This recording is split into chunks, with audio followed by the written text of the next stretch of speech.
Ya, oke. Selamat siang, para pemirsa penyembah kantoran. Dan saya senang banget hari ini saya kedatangan tamu teman saya, sahabat saya, cukup lama sekali kita nggak ketemu. Dulu kita sering minggelnya bareng di Mall Taman Anggrek. Ada beliau tinggal di sana, kita bergereja yang sama dulu, kalau ngobrol-ngobrol dan orangnya entrepreneur banget. Dan ini waktunya kita ngobrol dan saya kasih judul diskusi kita hari ini, UMKM kreatif kegembiraannya kurang ajar. Kenapa begitu? Karena kita kedatangan tamu Bang Sabar Situmorang. Tribun Sabar. Wah. Selamat datang Selamat datang. Mas Terima Sabar. kasih, Ini selamat orang siang. Batak yang kayaknya dipanggil Bang, saya lebih enak Mas gitu. Karena namanya Sabar gitu. Mbok Jowo, sabar. Jowo banget ya. Mbok sabar. Apa kabar Mas Sabar? Baik Mas Yos. Waduh, puji Tuhan ya. Ya. Kita lama banget ya nggak ketemu ya. Waduh, Kayaknya 2-3 tahun ya. Sekian purnama kita nggak Sekian ketemu. purnama. Nah, kita ini selama ini sering kali cuman ketemu di sosial media nih, saling komen, Oke. waduh, saling nge-like gitu ya selama ini ya. Dan kita saling mengikuti, saling memantau gitu ya, tapi bukan stalker gitu ya, tapi as a friend gitu. Kita Jauh di mata, jauh dekat di di mata, dekat di hati gitu ya. Dan sepak terjang dari Mas Sabar ini banyak sekali di dalam memberikan seminar-seminar, memberi inspirasi, membangkitkan UMKM di daerah gitu ya Mas Sabar ya.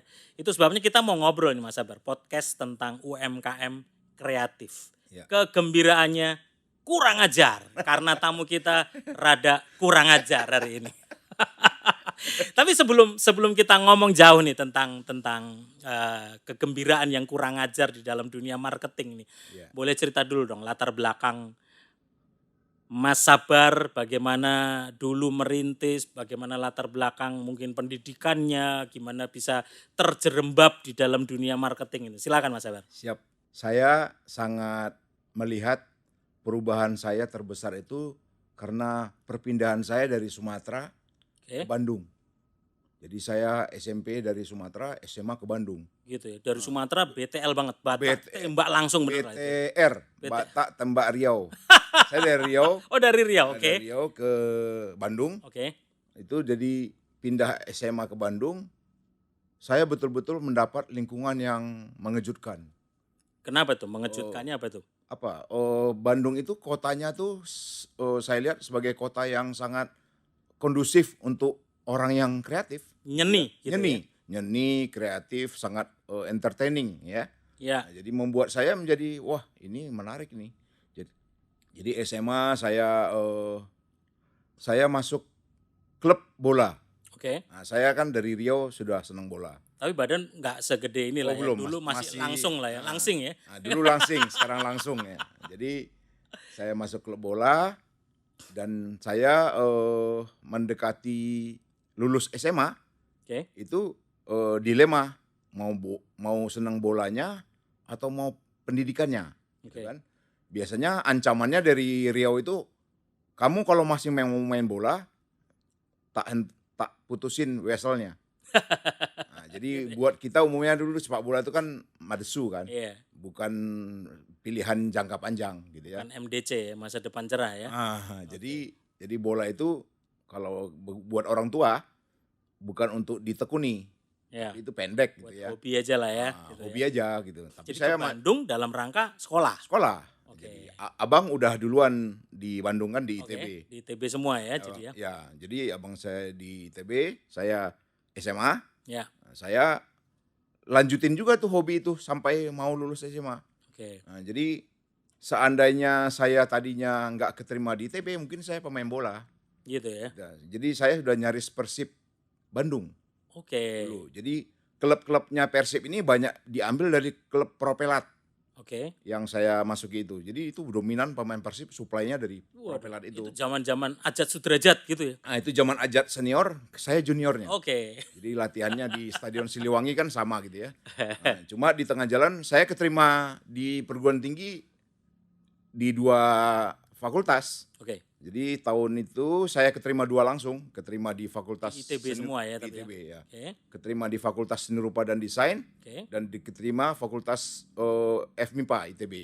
Akhirnya milihnya di Akhirnya tanya orang tua, ikutin hobi aja. Kamu kan seneng gambar gitu ya. Udah, Seni rupa, ya. saya tanya abang saya yang di ITB, udah pilih yang kamu minati aja gitu. Jadi kelihatannya dilepas ke saya. Oke. Nah, saya mendaftarkannya yang seni rupa. Oke. Nah, dari Mas Sabar kenapa sampai milih yang seni rupa? Dari passion sendiri itu apa? Nah, seni rupa itu biasanya kita kalau mendengar seni rupa itu kan menggambar ya Mas. Jadi kalau menggambar itu ya hobinya menggambar ya ambil seni rupa aja gitu ya. Oke. Jadi istilahnya to the point sekali ya. Kalau kamu hobi gambar ya seni rupa aja gitu kan. Nah, jadi saya ikuti aja kuliah seni rupanya. Tapi saya lihat seni rupa yang saya masuk ini nggak gampang Mas. Oke. Karena di dalamnya kan persaingannya tinggi Mas. Ya. Nah, kita nanti di ranking lagi di situ di fakultas itu. Ya. Nah, yang paling favorit adalah desain interior. Jadi saya masuk jurusan desain, ada 4. Desain interior, desain grafis, desain produk, dan desain tekstil. Oke. Nah, yang paling susah masuk interior, Ya. favorit. Saya bela-belain, ingin memilih yang ini, uji nyali Mas. Walaupun saya nggak minat, tapi Ya. saya nguji aja, saya bisa masuk nggak ke interior, karena nggak gampang ya. Biasanya nggak masuk sini terbuang ke bawah. Ya. Nah, ternyata saya masuk, tapi saya nggak suka jurusan itu. Ya. Nah, saya ikuti aja dengan berjalannya waktu nilai saya nggak bagus. Jadi waktu kuliah kan zaman saya standar 5, tapi saya di tengah 2,5 IP saya gitu ya. Nah, nggak begitu bagus ya. Ya. Ya. Nah, tapi tetap minat saya maintain selama kuliah. Saya kebetulan karena hobi bolanya nggak tersalur, saya salurkan di ITB. Nah, Oke. jadi saya terpilih menjadi presiden sepak bola mahasiswa ITB. Wah. Oke. Jadi lebih ke manajemennya, Lebih bukan ke ke pemain gitu ya. Jago bola nggak tersalur di luar, saya salurkan menjadi pengurus di ITB. Ya. Ya. Dari pengurus bola inilah saya mendapatkan pengalaman-pengalaman yang ternyata nyambung ke bisnis. Oke. Gitu. Jadi saya pas pergantian pengurus, saya mendapati kondisi organisasi yang hancur. Ya. Anak ITB malas latihan, kalau disuruh latihan sibuk dengan praktikum, sibuk dengan kuliah gitu kan. Nah, jadi saya coba mencari cara bagaimana caranya menaklukkan anak-anak ITB yang terlalu ingin kuliah, biar terlalu menekuni hobi ekskulnya kan. Ya. Jadi saya lihat cara keindahan. Apa itu keindahannya? Jadi keindahan ini menjadi pintu masuk saya untuk membuat anak-anak ITB ini menjadi senang berkumpul, berlatihan bola gitu ya. Nah, saya cari akal adalah saya datangkan seorang sekretaris untuk ngendon, standby di kantor, Ya. di sekre gitu ya. Nah, cantik, bahenol, dan problemnya kita nggak ada uang Mas. Ya. Nggak ada uang untuk membayar mereka. Jadi part time gitu ya. Ya. Tapi saya bilang kalau secara pendapatan bulanan kita nggak bisa bayar. Tapi saya pengen siapa tahu kamu dapat jodoh di ITB. Ya. Jadi saya cari dia dari sekolah sekretaris Mas. Ya. Banyak yang ngelamar kan. Satu yang ketemu oke. Dia akhirnya standby. Jadi kalau dia udah standby pagi, siang kan kuliah Mas. Jadi kuliahnya sore sekretaris. Jadi standby di situ. Akhirnya banyak nih datang nih. Crowd lah ya. Crowdnya datang. Jadi tadinya crowdnya habis Udah datang praktikum. karena ada cewek cakep gitu ya. Karena ada cewek cakep kan. Jadi biasanya mereka habis praktikum pulang. Ini habis praktikum rajin kan di sekre gitu kan. Mulai rajin, langsung lanjut sorenya latihan. Mulai rajin Mas. Jadi menarik nih. Saya pelan-pelan saya masukin lagi keindahan berikutnya Mas. Anak ITB itu kan rata-rata dari desa Mas. Ya. Income-nya nggak tinggi orang tuanya ya. Jadi udah saya subsidi, saya supply. Karena saya waktu kuliah udah buat bisnis sendiri, jadi saya gunakan uang saya untuk mensubsidi anak-anak dengan membeli wardrobe untuk sepak bola. Saya buatin jaket, saya buatin Jersey tas, gitu lah ya. kalau jersey sekarang ya. saya buat. Ya. Jadi Bisnisnya apa itu? Jadi bikin kaos itu atau? ya saya membuat kaos misalnya ada festival paduan suara Ya. di ITB. Nah, saya desainkan kaosnya, saya jualkan kaosnya, lumayan omsetnya. Baru saya rajin nulis di koran, saya honornya saya gunakan untuk apa? Untuk hobi-hobi bisnis kecil-kecilan ya, Oke. souvenir lah gitu. Terus model penjualannya waktu itu kan belum ada online Tokopedia kayak Betul, sekarang. Jadi ya. dulu gimana tuh? Pakai ada store-nya atau getok tular antar mulut gitu aja saling jualan gitu atau gimana? Kalau di kampus kan ada kantin, Mas. Ya. Jadi kantin ini menjadi tempat saya untuk menitipkan consignment. Oke. Tiap bulan kan bisa tahu Ya. berapa yang laku, berapa yang harus kita bayar Selama kuliah itu ya. selama kuliah. Jadi lumayan kan sambil kuliah bisa ngecek nih berapa jualannya, apa yang nggak laku, mana yang dicari orang, apa problemnya. Jadi mengapa barang ini nggak sampai diminati, sampai numpuk, gitu. Jadi saya pelajari situ. Dengan melihat dari awal tadi dari kampus, saya melebar juga, Mas, ke kampus sebelah. Jadi saya ke Unpar, Katolik Parahyangan, pasar kedua saya. Yang ketiga saya Unpad. Ya. Jadi kelihatannya melebar kan. Ya. Dari 3 kampus ini, saya mulai melebar lagi. Saya lihat UGM, Mas. Ya. Ke UGM saya naik bis malam, hari Jumat, Sabtu saya bolos kuliah. Sabtu kan masih buka kantor koperasi UGM, saya titip. Mulai saya titip, mulai running nih UGM. Mulai lagi, mana lagi yang dekat-dekat UGM? UNS. Ya. Berikutnya saya incar UNS. Tapi itu dengan konten-konten produksi yang spesifik buat masing-masing Yes, kampus itu ya. atau Tiap global product. Tiap kampus menjadi Desain sendiri ya? desain sendiri. Jadi memiliki masukan-masukan buat saya bagaimana nih yang diminati di UGM. Jadi prinsipnya bukan ngelihat bisnis secara komoditas gitu ya, tapi betul-betul tailor made sesuai dengan kebutuhan segmented market yang di situ. Gitu. Jadi kayak di Solo kasusnya agak beda nih. Solo kan orang nggak royal, Mas. Ya. Solo itu kan hemat. Waduh, ngirit, cenderung pelit, hemat. Ya, jadi aku wong Solo soalnya. Jadi kalau kita mau tahu gimana nih Solo ini, seperti perlu di riset lebih jauh. Ya. Saya ngintip di kantin. Jadi ikut di dalam itu kayak makan. Jadi orang gaya berkonsumsinya seperti apa. Jadi mungkin kalau sekarang sebutannya marketing intelijen. Marketing intelijen. Jadi analisa dulu pasar. Analisa, ya. Soalnya saya lihat nih dari tadi nih beberapa tayangan yang ditayangkan di sini tuh banyak dari Facebooknya Bang Sabar nih. Jadi ada kaos-kaos yang waduh ini kurang ajar banget nih. Logonya UGM tapi logonya ITB ya, logonya ITB tapi Fakultas Kedokteran gitu. Itu kayaknya ngecengin banget nih sama orang ITB sama orang UI juga gitu ya gitu. Jadi secara spesifik setiap kampus dibikin yang kayak begitu gitu. Dan gimana respon pasar waktu itu? Memang saat itu buat saya memuaskan. Karena saya belum tahu berikutnya apa. Tuh, ini kan saya ajar kan barakallahu fi umrik Yesus. Ini dalam bahasa Arab nih. Ini viral nih katanya. Viral 2 tahun. Gitu ya. 2020 viral, 2019 viral. Tuh ini kan Fakultas Kedokteran tapi logonya ITB banget gitu ya. Ganesha banget gitu ya. Mana ada kedokteran di ITB gitu ya. Nah, mungkin apa tipsnya Bang Sabar ini untuk membaca marketing yang tailor made spesifik untuk satu market tertentu? Apa sih nilai-nilai parameter yang Bang Sabar tentukan untuk membidik market itu? Nah, kalau saya lebih cenderung pendekatannya nurturing. Oke, apa itu? Nurturing itu berkembangnya bisnis secara organik. Ya, alamiah ya. Alamiah. Misalnya apakah semua bisnis harus ada modal besar di awal? Apa tidak? Ya. Gitu ya. Saya tidak menentang misalnya pinjaman bank. Ya.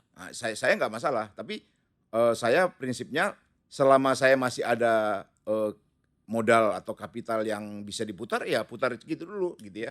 Okay. Ternyata prinsip yang begitu mendapat apa katanya? Respon pasar yang baik. Ya, respon baik. Jadi saya dari dulu hingga sekarang tidak pernah mendapat pinjaman bank. Ya. Jadi prinsip ini ternyata lumayan bisa hidup ya.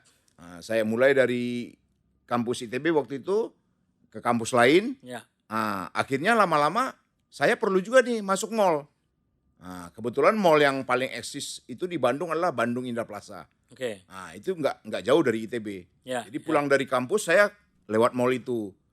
Itu BIP yang sekarang udah jadi Trans Studio Bandung itu berarti ya? Oh, bukan, itu yang sekarang sudah dibeli Lipo. Oke. Jadi di situ ada Ya. Hypermart. Yang Hypermart itu ya. Jadi tempat ini sekarang sudah beralih ke Lipo. Oke. Jadi waktu saya masih di BIP sebelum Lipo. Di situkah mulai lahirnya Yes. brand Rockets itu? Di situ. Oke. Toko ini adalah toko pertama. Oke. Waktu itu saya dari sistem yang consignment di situ. Ya. Jadi sebelumnya kan saya belum toko. Oke. Jadi Saya masih masukin ke toko orang lah ya. jadi ada pebisnis yang di mall itu yang lebih dulu punya banyak tempat. Oke. Akhirnya saya consignment di situ. Lebih banyak apa itu? Wardrobe, fashion itu apa? Awalnya Merchandising. toko ini menerima produk dari pengusaha Korea yang sedang berbisnis di Bandung. Oke. Dia titip barang-barang Korea di situ. Ternyata nggak cocok. Karena crowded ABG atau anak Iya, muda yang nonton iya. bioskop kan. Iya. Kan di lantai itu kan 21 di situ. Iya. Jadi kurang cocok. Saya coba dideketin ownernya tempat ini. Ini kebetulan dagang di mall itu kayak kafetaria Ya. depan bioskop. Dia welcome menerima consignment saya. Mulailah di situ saya uji produk saya. Oke. Barang-barang yang dulu desainnya dari kampus sudah nggak kepake. Ya. Karena kan sudah beda segmen. Ya. Dulu kan target mahasiswa, sekarang targetnya publik. Oke. Mulailah waktu itu sedang gokil-gokilnya Liga Inggris, Liga ya, Itali. ya. Itu zamannya Ruud Gullit, Ya. Nistelrooy, zamannya Kalau David dulu Beckham. FA dong ya, Piala. Piala FA, Ya. Piala Liga Inggris, Ya. Liga Itali kan. Dulu lagi ada zamannya Kurniawan di klub Sampdoria kan. Ya. Ya. Itu kita sedang demam bola. Oke. Saya mulailah dari produk sepak bola. Jadi tadi bagaimana sabar masuk ke market? Ya. Saya selalu ikutin market lebih dulu, bukan dari produk. Ya. Ya. Jadi start from the market. Oke, jadi jadi yang pertama baca market. Gitu baca ya? market, Oke. bukan dari produk. Ya. Sebagai orang seni rupa saya bisa egois bahwa inilah desain yang bagus, ini yang estetis, ini yang indah, Ya. ini yang tahan, durability-nya tinggi. Itu pendekatan produk. Ya. Kalau saya dari dulu entah kenapa saya langsung mulainya dari market. Selalu. Itu yang benar karena Selalu. sudah bukan zamannya lagi kita ngomong gini, yang penting idealis tapi nggak realistis. Ya nggak laku Betul, gitu ya. betul. Oke, jadi yang pertama baca market. Terus apa lagi itu? Dari market dan dieksekusi, Ya. gitu ya. Nggak usah debat-debat. Ya. Jadi kalau saya lihat kenapa orang desain atau orang yang berlatar belakang seni rupa sering begitu masuk ke level bisnis gagal karena egoisme, Ya. idealismenya terlalu keras, terlalu kuat. Ya. Ya. Jadi sebagai orang berlatar seni rupa atau desain, saya mengalami itu. Jadi kadang rada harus perlu turunin ego lah ya. Betul. Saya seperti mengajari market, Ya. mengkuliahi. Ya. Di situ saya gagal. Oke. Mungkin itu jadi pelajaran awal. Misalnya, saya senangnya klub ini. Ternyata orang yang lebih cari klub lain. Di situ udah mulai seperti kena Iya. kena toel. Kena hantam itu. Kena hantam. Itu jab kanan, jab kiri. Kok nggak laku nih? Karena itu kegemaran saya. Ya. Yang klub yang saya gemari, ternyata pasar minta yang lain. Ini menarik. ini Ini menarik. Kita nggak bisa paksain idealisme Iya, kita iya. sendiri gitu kan. Betul. Gua fansnya Juventus gitu. Ya, betul. Tapi market Betul nggak sekali. demen sama Juventus nih, market Indonesia atau Betul. Bandung spesifik secara di situ ya. Betul. Wah, ini teman-teman marketer ini sangat good point banget. Mesti dengerin nih. Dia kadang-kadang mainnya luar biasa sekali. Tapi nggak ada tampang handsome. Kan? Nggak menarik. Nggak menarik. Ya, Padahal dia luar biasa di klub itu. Ya. Jadi ini bagian dari intelijen pasar yang harus saya perhatikan. Ya. Jadi ego saya bilang, kualitas mainnya hebat. Kualitas main sepak bolanya. Tapi pasarnya beda angle-nya. Iya. Melihat. Jadi saya dididik juga dengan kegagalan-kegagalan retail itu. Ya. Kegagalan retail saya alami dulu tuh. Mungkin 1 atau 2 tahun awal itu paling paling egois. Iya, dan saya ngelihat pada zaman-zaman kita itu ya, makanya Liga Italia paling disukai sekali Yes. karena pemainnya ganteng-ganteng Betul, banget, betul kan. sekali ya. Dan top banget gitu Ya, waktu itu kan. Gitu. Betul. Dan TV-TV kan tergoda juga nih. Ya, Tergoda dengan Liga Inggris, tergoda dengan Liga Italia. Di tengah jalan ada TV besar yang tertarik Liga Jerman karena quality. ya, Sepak bolanya sepak bola kualitas. ya. Ternyata Nggak kemakan. jersey-nya nggak laku. Saya jual itu nggak laku, Mas. Wah, saya dapat juga nih Wah, ilmunya gila nih. nih orangnya terlalu bule, blonde Iya. banget gitu ya. Terlalu apa ya? Terlalu profesor sepak bolanya. Liga Jerman kan luar biasa, Mas. Iya, iya. Stamina, Iya. kualitas main. Panser banget lah. Wah, pokoknya. gila, Panzer, ya, bulldozer. Tapi ternyata market Indonesia nggak suka. I see. Gitu. Kalau di Eropa suka. Nah, makanya saya pernah sampai pergi ke Inggris. Ya, Saya mau mendekati klub Chelsea. ya, Nah, saya pergi ke Chelsea, ketemu manajemen. produk manajernya, saya utarakan niat saya, dan dia ngecek saya apa bisnisnya, produk football apa yang saya mainkan di Indonesia. Nah, ternyata keinginan saya untuk mendapat sebagian dari merchandise Chelsea nggak welcome, Ya, karena mereka pengen saya membuka only Chelsea memorabilia. iya, iya. Nah, memorabilia kan nggak bisa di Indonesia hanya jual satu klub. Iya, iya. Gitu kan? Terlalu segmennya jadi Ah, terlalu kecil. betul. Mereka Ah. membayangkan kayak saya pernah juga tuh di store-nya Chelsea itu kan memang bener-bener dan stadionnya kan rada nyelempit tuh deket sama Betul. biasanya dipakai apa Stamford. itu Wimbledon dulu Ya. ya, gitu satu tempat gitu ya. Ya, Ya itu menarik banget gitu Bang Sabar karena marketing ini banyak orang yang nggak bisa nurunin egonya, nggak bisa nurunin ya Idealis. idealismenya Ya. sehingga akhirnya nggak kemakan. ya, Padahal market shifting. ya, Padahal betul. dinamika pasar itu apalagi sekarang Bang Sabar. Itu ya. yang namanya pandemi ini menunggang balikkan semuanya Yes. yang dulu hebat luar biasa bisa shifting satu kali hentakan gitu dan Ya. lewat gitu aja gitu. Betul. Nah, ngomong-ngomong tentang roket gitu. Mm-mm.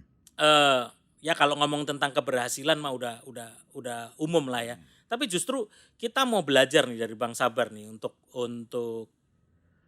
khususnya tentang roket ini kira-kira cerita apa dan nilai-nilai apa yang kita bisa pelajarin, contoh-contoh kegagalan bahkan atau mungkin ternyata kayak tadi Bang Sabar cerita kan karena idealisme terlalu gede Ya, gitu ya. Tapi ya. selain itu apa sih yang menyebabkan kegagalan dari sebuah industri kreatif? Oke, kalau saya lihat dari banyak pelaku umum, kan saya banyak juga belajar dari alumni-alumni yang berbisnis ya. Ya.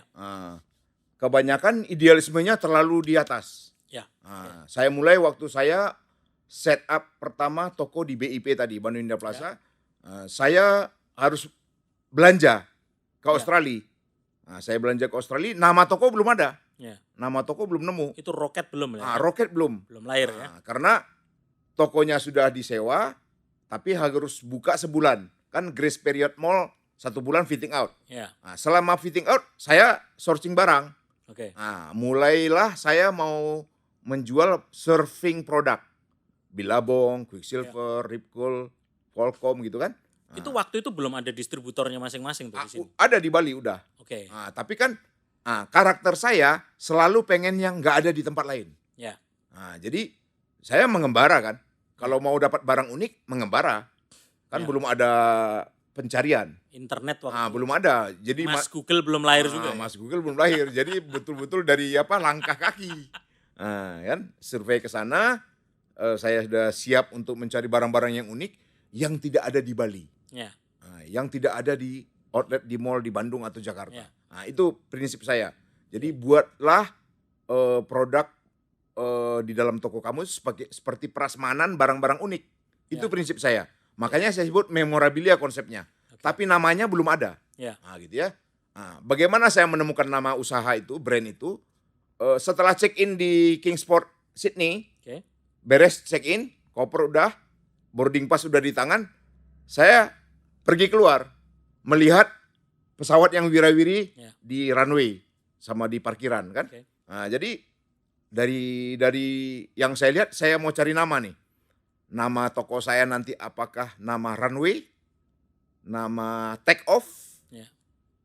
Menarik kan? Nama tuh ke-Inggrisnya Ya. enak didengar kan?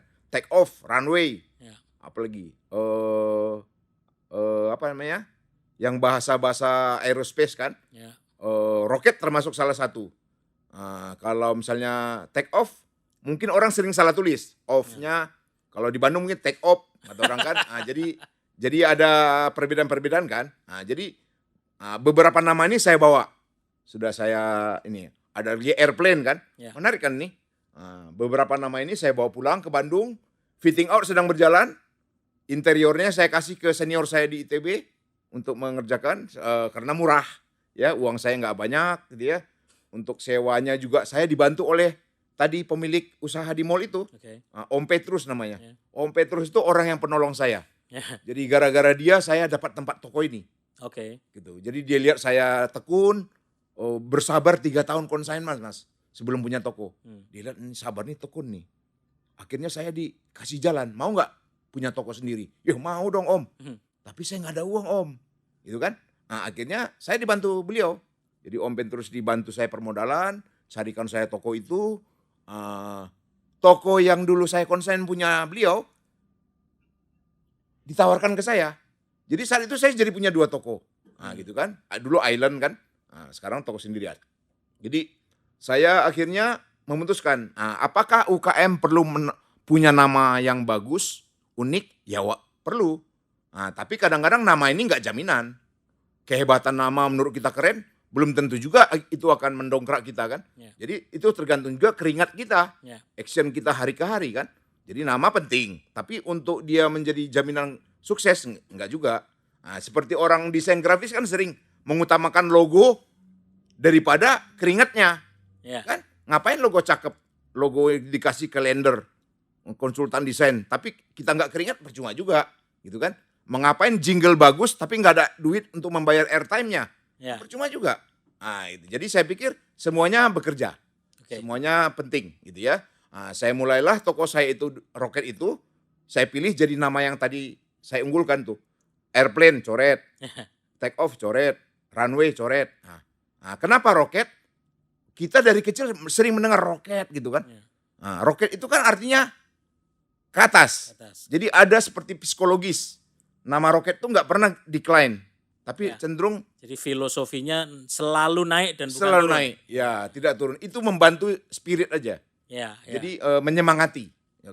Jadilah seperti roket. Alkitabiah prinsipnya. sekali ya. Engkau Betul. akan terus naik dan bukan turun ya. Bukan turun. Jadi nama-nama itu menemani aja gitu. Tetap kita action kita kan. Tapi nama itu menemani, komplement dari semangat gitu ya. Saya gunakan nama itu, saya bukalah di Jakarta gitu ya. Di Jakarta yang di mana dulu? Di Jakarta duluan di Bandung. Oke. Datang Krismon 98 goncang. Saya akhirnya melihat ternyata daya beli Bandung itu cuma 10 hari Mas dalam sebulan. Oke. Jadi kalau udah gajian kuatnya tanggal 10. Gitu. Habis itu sepi. Setelahnya sepi. Oke. Ini berarti Bandung ini terlalu kota PNS. Oke. Terlalu ASN ini. Jadi secara marketing kita juga perlu ngerti algoritma ya. Jadi algoritma pembeliannya. Algoritma bulanannya kota Bandung. Sepinya itu kapan, ramenya sampai kapan tanggal 12. baca ya. 12 paling lama. Setelah itu bagaimana? Oke. Krismon membuktikan itu. Krismon membuat saya sering no sale dalam 7 hari. 5 hari no sale Mas. Waktu Krismon yang pas Soeharto jatuh kan. Dolar ke 17.000 gitu kan. Membuat saya mikir wah gawat nih. Saya akhirnya membuang comfort zone saya. Saya kan nggak senang Jakarta. Kalau udah lama di Bandung nggak akan doyan Jakarta. Gitu. Saya akhirnya terpaksa ke Jakarta, eksperimen juga Mas. Setelah Bandung begini jatuh gara-gara Krismon, pasar berikutnya saya belajar lagi Mas. Pasar Jakarta adalah lab yang paling dahsyat menurut saya. Pasar Jakarta adalah lab yang paling dahsyat waktu itu. Dahsyat. Dan bagaimana Roket bisa membuktikan diri di kota metropolitan Jakarta, ini serunya. Jadi kita masuk ke sesi kedua. Oke, menarik banget tadi cerita ketika sudah mulai masuk Jakarta. Dan ternyata Jakarta berbeda sekali sama Bandung. Sebelum kita seru-seruan ngopi dulu lah. Cecep Mari. Supaya Monas kelihatan nih. Gimana tuh ceritanya Bang Sabar? Jadi mulai Bandung yang ternyata ramenya cuma 10 hari dan mulai membidik Jakarta, apa dulu nih yang mulai dibidik ketika masuk Jakarta? Awal-awalnya sih masih bawa gaya Bandung kan. Oke, Oke, jadi mulai belajar bagaimana Jakarta ini eh, perangai belanjanya. oke, Perangai belanjanya. Ternyata lama-lama saya membaca daya beli itu menjadi hal yang penting. ya, Bukan karena produk ini aja hebat, tapi daya beli itu penting juga gitu ya. Nah, dari daya beli ini saya melihat, wih ternyata 30 hari selalu ada, energinya terus ada. ya ada terus. Berarti kota ini kota kota wirausaha ini. Ya, Jadi bukan kota gajian bulanan gitu ya. ya, Nah, jadi saya kira banyak pengusaha berarti di kotanya. Ini jadi menarik. Nah, berarti kalau nggak ada Krismon, mungkin saya nggak akan ngelihat Jakarta. Nyaman di Bandung aja, gitu ya. Nah, jadi saya lihat, wah udah kita kita kita lebarkan ini usaha. Nah, saya buka pertama di Blok M Plaza. oke. Nah, karena brand dari Bandung dilihat sebelah mata oleh mal-mal besar Jakarta. Itu tahun berapa tuh kira-kira? Tahun 2002. Ya, pas lagi hype-hype Iya. Blok M lah itu Nah, lah ya. jadi Masih top itu. parah-parahnya Bandung, saya peralihannya ke Blok M hanya untuk nyari nama Jakarta doang. Roket Jakarta. Ya, Tapi Jakartanya mana? Blok M. ya, Karena kurang favorit dulu. Blok M kurang favorit. Itu Iya. kan agak ngerserem ya. ya, Blok M itu masih terminal, Iya. banyak copet. Ke Mall Anggrek tuh, ke Mall Blok M tuh untuk ngadem. Jadi kan, nah, jadi Blok M itu masih belum premium dulu waktu saya masuk. Nah, apa gunanya saya masuk di Blok M? Itu trik oke. untuk bisa mendapat label Jakarta. Jadi sudah ada Roket Jakarta, gitu kan. Nah, awalnya saya ingin masuk ke mall besar, Mall Taman Anggrek. Tidak gampang masuk Anggrek. Ya. Nah, itu GM-nya kan orang bule, orang Inggris kalau nggak salah. Nah, dia minta, kamu binatang apa ini? Dari mana ini kotanya? Saya bilang dari Bandung. Ya. Ada di Jakarta di Blok M. Nah, dia lihat saya secara detail. Produknya apa, saya jelasin seperti apa toko saya. Akhirnya saya bilang kalau mau menjelaskan dengan jelas, mungkin toko saya bisa dilihat di RCTI. Saya ngendorse artis di RCTI setiap Senin. Siapa itu waktu itu tuh? Waktu itu Deddy Corbuzier kan. Oh, oke. Deddy Corbuzier gantian sama Alford, Ya. Magician kan. Ya. MC-nya acara itu Nico Sihaan, Sophia Lacuba, ganti Dian Nitami, Ya. ganti Cut Tari. Endorse-nya itu fashionnya gitu. Yang wardrobe mereka. saya endorse wardrobe artis yang manggung. Oke. Misalnya live Senin malam jam 9 yang manggung misalnya Silon Seven. Ya. Saya endorse bajunya Silon Oke. Seven gitu ya. Minggu depannya lagi kebetulan bukan band yang cocok dengan market saya. Oke. Enggak saya endorse. Oke. Saya hanya endorse band atau komedian Oke. yang permanen, yaitu Komeng. Oh, oke. Komeng adalah artis yang permanen di situ. Sama Ginanjar nih. ya. Ginanjar nih Zaman dulu ya. komplemennya setiap Oke. minggu ganti. Ya. Tapi host utama adalah Komeng. Oh, Kadang oke. Wilfa Dibianti, Taufik Safalas kan. Ya. Ya. Ini yang Eko Patrio kadang-kadang. Jadi itu berganti-ganti.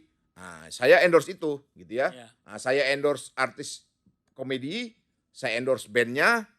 Kadang-kadang membuat RCTI, wah ini sabar, menarik nih kalau kita buat fashion show. Jadi kota Jakarta itu publikasi untuk media secara nasional makin besar mas. Ya. Coverage dari toko Roket itu membesar di Jakarta. Ya. Karena ada tantangan TV. Ya. Kalau di Bandung saya nggak akan dapat itu mas. Ya. Itu bedanya marketnya. Jadi Ya. saya di pasar Jakarta yang berbeda tadi secara daya beli, secara efek publikatif, Ya. itu nggak seperti Bandung sebelumnya. Jadi saya belajar di market yang baru menarik juga. Membesarlah saya di Jakarta ini, dan si bulenya melihat toko saya, wah sabar nih endorse Artis-artis top. artis-artis gitu kan. Saya akhirnya diberi green light untuk masuk ke Anggrek. Oke. Mall Taman Anggrek lah mall pertama yang premium yang saya buka. Berikutnya saya diminta, sekarang begitu kita keren di satu mall, Ya. diincar banyak mall. Ya. Datanglah undangan, Ditawarin lah ya. ditawarin. Datang tawaran dari Mall Pondok Indah. Ya. Mall PIM 2 akan buka. Kita pengen Roket buka di sana mas. Segmen anak mudanya Roket menarik nih. Ternyata mereka udah incar kita lewat TV. Ya. Dulu kan media cuma TV mas. Ya. Nggak ada hiburan lain. Gitu kan. buka di mall Pondok Indah. Nah, dari mall Pondok Indah, saya lihat ini Mas, wah ternyata Pondok Indah lebih keren dari Anggrek Mas. Wah ternyata sama-sama di Jakarta, wilayahnya berbeda, beda efek. Selatannya beda. Selatan lain ini Jakarta Iya. Barat. Nah, saya incar lagi. Ada tawaran lagi Mas dari Mall Senayan City. Oke. Wih, menarik nih di Senayan. Kenapa? Saya dari dulu ngincar Plaza Senayan, Iya. tapi nggak dapat tempat. Ya. Ternyata ada mall baru, Mall Senayan City. Ditawarin Mas. Dan lebih mudah itu kalau Wah, Senayan lebih City. mudah. Pas lah itu. Kalau itu kan mature banget Plaza Senayan kan. Nah, Ya. terbukalah peluang ke Mall Senayan City. Jadi di Jakarta Terus saya bergerak. makin berkembang. Banget ya. Di Jakarta inilah saya mendapat banyak artis yang bisa saya endorse. Ya. Karena artis makin senang. Ya. Dia apa? Lihat nama, Rocket nih, mall ini. Artinya ada brand yang wangi juga nih untuk didempet ke mereka. Ya itu.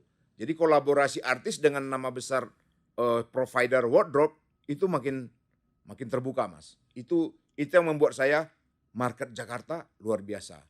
Oke, itu kan pas waktu hype-hype-nya mall, kemudian masa-masa TV yang menjadi ya, betul. satu-satunya media utama. Media. Ya. Dimana sekarang ini kan ini luar biasa banget kan Bang. Terjadi disruptive marketing yang waduh luar biasa. Ditambah lagi dengan pandemi. Sebelum pandemi aja sudah terjadi pergeseran market yang luar biasa kan. Mall sekarang rata-rata jadi sepi, bahkan demikian juga media. Mungkin TV udah jadi sesuatu yang jadul banget. Gua nggak tahu deh, gua udah nggak nonton TV udah berapa tahun. Nonton TV kemarin gara-gara Piala AFF aja nih. Itu pun cari antena dulu nih. TV kabel pas nggak yang langganan MNC nih. Waduh, mau nggak mau nih jadi terestrial gitu ya. Tapi apa yang menjadi pandangan Bang Sabar sekarang nih kalau ngelihat pergeseran market yang luar biasa ini? Dulu Rocket hidup di mall, dulu Rocket endorse-nya via TV, dan sekarang TV ditinggalin, mall juga ditinggalin karena banyak orang beli melalui online, melalui marketplace, pilihannya banyak, harganya lebih murah, dapat cashback, dapat voucher, bla bla bla gitu ya. Dan bisa dilakukan di mana saja gitu. So, apa pandangan Bang Sabar mengenai kondisi market? Ya, saya karena udah sempat waktu saya berbisnis retail di mall, overlap dengan tawaran mengajar di beberapa kampus dan seminar berkembang menjadi seminar di kementerian, di lembaga-lembaga bisnis gitu ya. Saya menjadi double activity waktu itu. Nah, karena Rocket ini kalau nggak ada saya nggak jalan Mas. Karena saya yang hunting produk keluar, manual sekali, sangat manual. Ada event skateboard di Korea, saya yang datang. Ada event MTV di luar, saya yang hadir. Sempat memuridkan atau punya asisten atau orang yang karena industri kreatif ini kan susah ya, karena tergantung sama person gitu. Jadi terlalu senternya Bang Sabar sendiri gitu. Tapi sempat memuridkan orang-orang yang bisa replace nggak? Tidak pernah memuridkan. Jadi benar-benar COE, bukan CEO. Apa tuh? COE, Chief of Everything. Saya yang cari produk, saya yang cari mall, saya bayar installment mall, saya yang ngecat toko. Kalau waktu ke toko baru di Mall Senayan, saya ikut ngecat. Jadi saya tungguin tukang tidur di luar mall gitu ya, nungguin beres. Jadi one man show. Saya yang cari artis.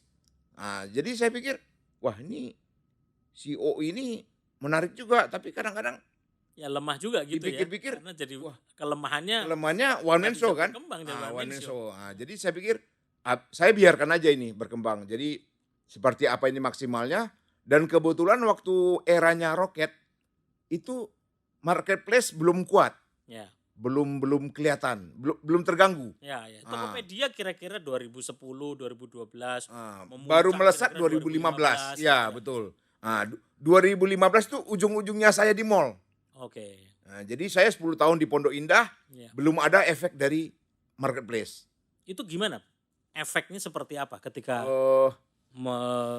marketplace mulai bergerak? Apakah sangat berdampak sekali kepada toko Rocket pada waktu itu? Jadi kalau dilihat-lihat ya, apa efek dari hadirnya marketplace yang mempengaruhi offline, itu banyak di barang-barang yang barang-barang yang apa ya, yang terlacak, teridentify produknya, Ya. yang spesifikasinya itu mudah dipindahkan ke dunia ini, ke dunia online, Oke. gitu ya. Kalau barang-barang yang sulit untuk digantikan media penjualannya di online, itu seperti yang mungkin hal-hal yang sangat apa ya bilangnya, nggak banyak bisnis yang apa namanya, yang bisa dipertahankan di offline, Mas, nggak banyak, Ya. sedikit tersisa.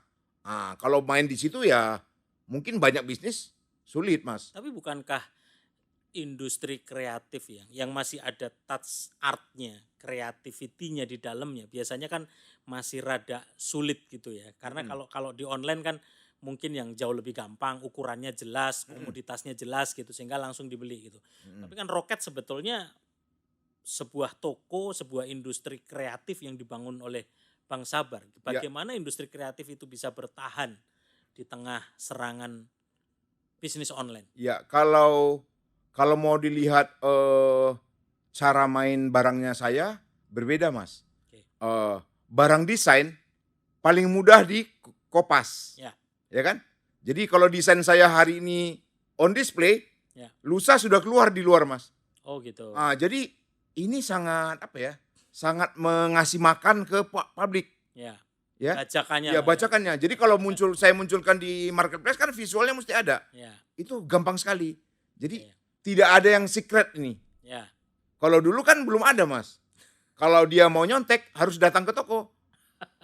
Pengalaman follower-follower bisnis yang mengintip toko itu sering.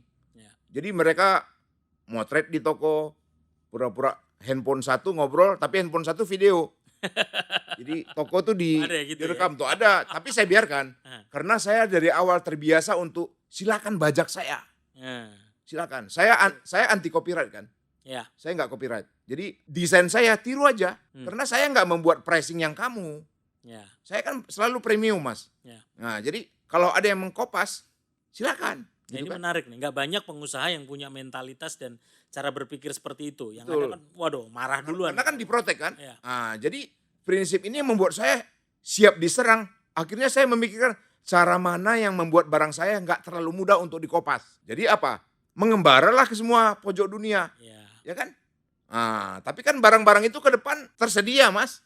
Jadi era marketplace ini membuat barang saya itu mulai terkoreksi, Mas.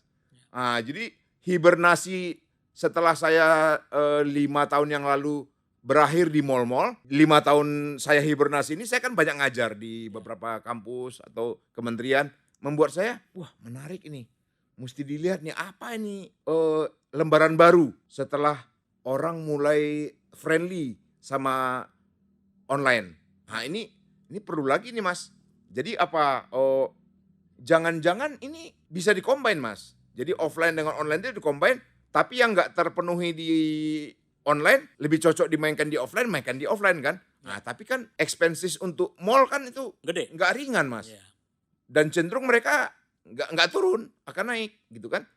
Sekarang kembali nih nanti ujungnya, ini sekarang mengombine yang offline dengan online ini menjadi pelajaran saya. jadi mix-nya mungkin kalau saya bisa resumekan, membangun nge-brandingnya ada di mall, tapi retailnya bisa di online, kira-kira begitu. Iya, Jadi penjualannya bisa melalui online gitu untuk selama ini bertahan gitu. betul. Karena market ini kadang-kadang tidak hanya bisa menerima yang berbentuk online, tapi perlu juga pengakuan. Ya. Pengakuan ini kan saya lihat ya, dari banyak artis yang datang minta di-endorse oleh Roket, itu kebanyakan karena melihat saya di tempat yang bagus, Mas. Ya. Gitu ya. Merasa senang kalau di-endorse oleh Roket. Ada prestisenya Roket ya. mana? Roket Senayan. Roket mana? Roket Pondok Indah. Waktu saya misalnya membuka Roket stand alone, nggak bisa. Orang nggak mau datang. Jadi secara orang bisnis, saya nggak boleh melawan ini. Kita bilang, kita judgement market nih bodoh sekali. Kok yang penting kan isinya. Ya. Jangan lihat saya mallnya level mana. Nah gitu ya. Ternyata nggak bisa kita lawan, Mas.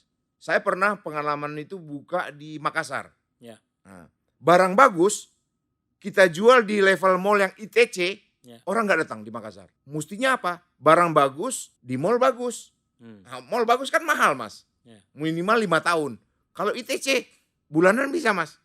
Ya kan, Mas? Nah, saya eksperimennya setahun Ya. di level ITC, nggak laku, Mas.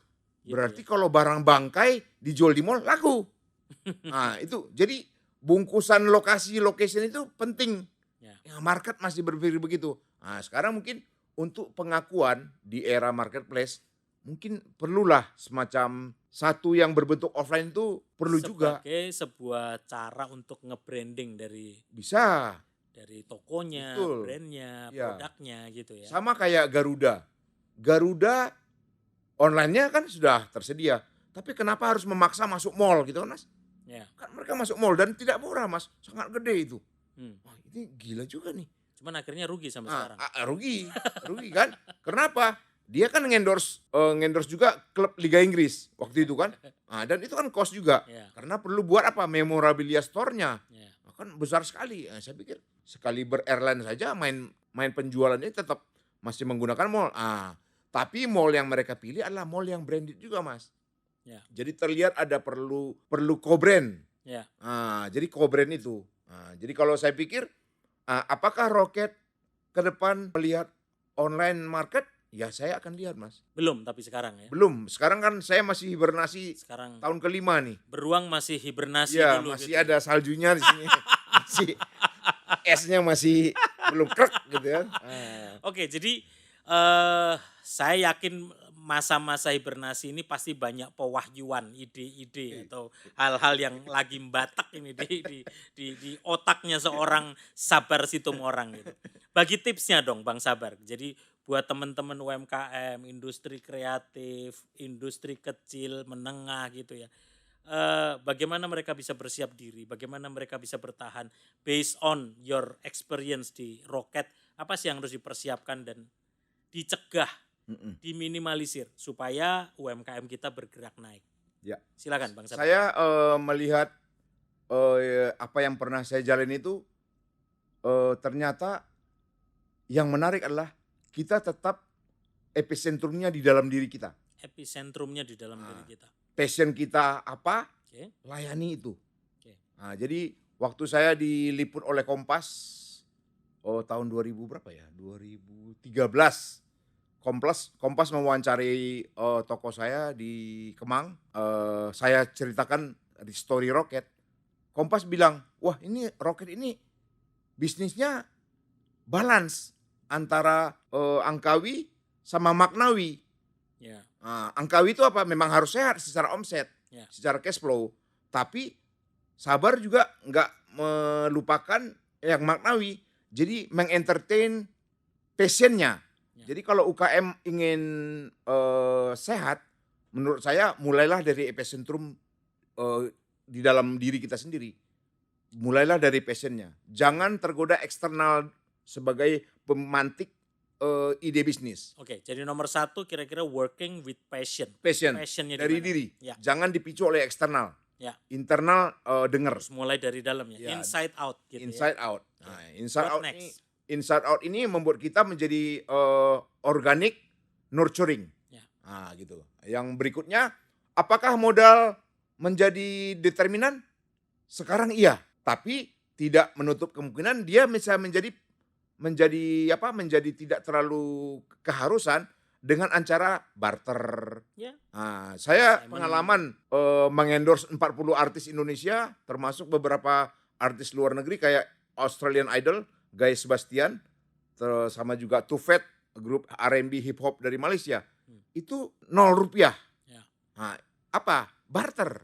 Ya. Jadi kalau bisa dibilang, apakah harus bermodal tinggi? Kalau bermodal bagus. Tapi kalau nggak bermodal besar, ya nggak usah membuat surut gitu ya. Ya. Mulai saja dengan yang ada. Misalnya seperti saya hingga hari ini nggak pernah pinjam bank. Karena saya pakai apa yang saya punya.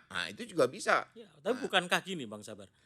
Dulu memang cash is a king, capital itu segalanya. Tapi sekarang justru visi awal munculnya marketplace seperti Tokopedia, Shopee atau apapun juga Bukalapak dulu gitu ya. Itu kan justru mempermudah UMKM, industri-industri kecil yang nggak punya modal, bahkan kulaan aja belum, tapi mereka punya lapak secara online. Jadi kan sebetulnya justru permodalan sudah bukan lagi menjadi sesuatu Yes. yang Iya, harus. utama banget Ya, gitu, ya, ya, gitu ya. betul. Karena kalau kita memulainya dengan trust, dengan Ya. kepercayaan dan dipercaya oleh orang, oleh pemodal, Mm-mm. kita bisa mengelolanya dengan baik gitu ya. Ya, jadi saya pikir kalau kita memulai dari diri sendiri sebagai epicentrum memulai bisnis, bagus. Baru perkuat guangsi. Guangsi itu kan relationship dengan Ya. orang di luar kita. Ya. Mungkin dia bisa komplement Ya. secara bisnis, inline dengan bisnis kita. Misalnya pendukung bisnis kita sebagai produsen, boleh. Atau ingin investor dari guangsi kita, ya boleh juga gitu ya. Ya. Nah, jadi modal itu bisa dikomplement. Jadi bentuknya. membangun personal relation yang baik Ya, ya. jadi udah dengan kita kuat sebagai bisnis yang dibangun asal dasar passion, baru guangsi jangan lupa ini di maintain Mas. Ya. Nah, orang di luar kita ya, untuk mendengar insight-insight, untuk mendapatkan SDM juga. Kadang-kadang kan guangsi ini memberikan SDM Mas. Jadi personal working with passion, kemudian yang kedua personal relation yang dibangun dengan baik. Betul. Ada lagi Bang Sabar? Sama ini ide-ide bisnis yang kreatif itu sering sekali dapat inspirasinya dari orang yang hands on dengan bisnis itu beroperasi. Jadi tidak bisa autopilot. Ya. Nah, kalau kita turun merasakan bisnis itu secara detail, banyak insight-insight yang menjadikan rutinitas ini menjadi sumber ide. Jadi barang-barang saya ini kan banyak muncul keunikan-keunikannya karena mengalami benturan-benturan di retail itu. Ya, ya. Oh, ini kok lemah ya, menurun ya. Nah, saya tangkap ininya. Saya tangkap peluangnya itu dari kenapa ini menjadi turun ya. Nah, kalau saya mungkin berjarak dengan operasional bisnis hari ke hari, mungkin tidak akan menemukan aha itu. Ide. Oke. Jadi kalau UKM hands on, nah saya yakin kreativitas bisnis itu banyak muncul dari operasional sehari-hari. Jadi personal touch-nya ada Iya, gitu ya. Iya, betul. Ada tailor made-nya, ada custom made-nya yang menjadi sebuah kekhasan dari sebuah produk, dan itu dari personal touch kita gitu ya. Jadi di tailor made ya. Ya. Tailor made. Apalagi kira-kira? Yang berikutnya, kalau melihat dari bisnis hari ini, saya melihat ada 3 yang saya pisahin sekarang. Bisnis yang merayakan produk, 2 bisnis yang merayakan brand, dan bisnis yang merayakan mind. Ya. Jadi produk, merek, brand, sama mind. Nah, kalau produk pasti ya harus ada artefak wujud yang nyata dari apa yang dibeli konsumen. Ya. Apa itu jasa atau barang, dia ada di produk. Baru brand. Brand ini penting Mas. Sekarang dunia itu sangat dipengaruhi oleh persepsi. Nah, brand ini penting kayak tadi tuh. Misalnya, kenapa orang mempercayai toko yang di mall elit menjadi trust? Nah, kenapa? Ada persepsi yang ditaruh lebih gitu ya. Nah, coba dia di tokonya di dalam gang, stand alone di jalan mana, itu kurang Mas. Okay. Nah, ini kadang-kadang, wah ini yang salah siapa? Nggak ada yang salah. Tidak perlu menyalahkan siapapun, tapi memang begitulah sifatnya. Gitu. Kayak kita, apa bedanya saya naik Boeing 737 Lion dengan naik Boeing 37-nya Garuda? Kan itu beda loh. Nah, gitu. Jadi ini nggak ada yang salah. Jadi tidak untuk menjudgment, oh ini salah, ini enggak. Jadi ikuti saja. Nah, tapi kan main branding ini Mas tidak murah. Nah, apakah UMKM mau mengejar penguatan brand? Perlu juga. Tapi brand terbaik adalah diri kita sendiri. Ya, I do agree. Jadi bagaimana kita membangun personal brand kita itu kuat, jadi pribadi yang bisa dipercaya, jadi pribadi yang terus memunculkan ide-ide, kreativitas gitu ya. Karena ya saya percaya hikmat yang dari Tuhan itu sebetulnya unlimited, selalu diberikan. Makanya firman Tuhan berkata, ya berkat Tuhan itu selalu baru setiap pagi. Jadi idenya selalu sebetulnya itu ada gitu ya. Tinggal apakah kita mengemasnya menjadi sebuah hal yang bisa dimakan oleh market gitu ya. Wow, seru banget ngobrol sama Bang Sabar, dan saya rindu, saya percaya bahwa teman-teman audiens penyembah kantoran ini sesuatu yang saya rindu sampaikan supaya bisa memberikan inspirasi, ide, kreativitas buat teman-teman UMKM di tengah pandemi ini, di tengah masa-masa yang sangat sulit. Saya yakin Tuhan selalu kasih hikmat. Nggak ada istilah krisis di mata Tuhan. Karena sebetulnya dia adalah pribadi, dia adalah Tuhan di setiap musim. Mau di winter, mau di summer, mau di kondisi apapun, tergantung bagaimana kita melihat. Lihat. Ya. Tergantung bagaimana kita mempersiapkan. Ya. Karena ketika kita gagal mempersiapkan, sebetulnya tanpa sadar kita mempersiapkan untuk Ya, gagal. Gitu ya betul, Bang Sabar. ya. Ya, terima kasih sekali waktunya Bang Sabar, tapi mungkin boleh ada satu closing statement pesan dari seorang entrepreneur Bang Sabar dan juga not only entrepreneur tapi educator juga. Apa yang rindu Bang Sabar sampaikan buat teman-teman UMKM, buat teman-teman industri kecil di tengah pandemi ini, apa yang harus kita lakukan dan bagaimana kita bisa keep fighting di masa-masa ini. Saya kembali ke tadi itu, yang bisnis yang nurturing. Itu yang Nurturing, paling ya. itu paling abadi ke depan, nurturing. Jadi Alami. Organik. Ya. Ya, mulai dari inside out. Ya. Nah, jadi rayakan bisnismu. Ya. Bisnis kan yang passion kamu. Jadi harus ada happiness di Ya, dalamnya. ada happiness di dalamnya. Ada kegembiraan yang ya. kurang ajar Kegembiraan dalam bisnis setiap dan dibuat kurang kerjaan. ajar. Gitu ya. Nakal gitu. Wow.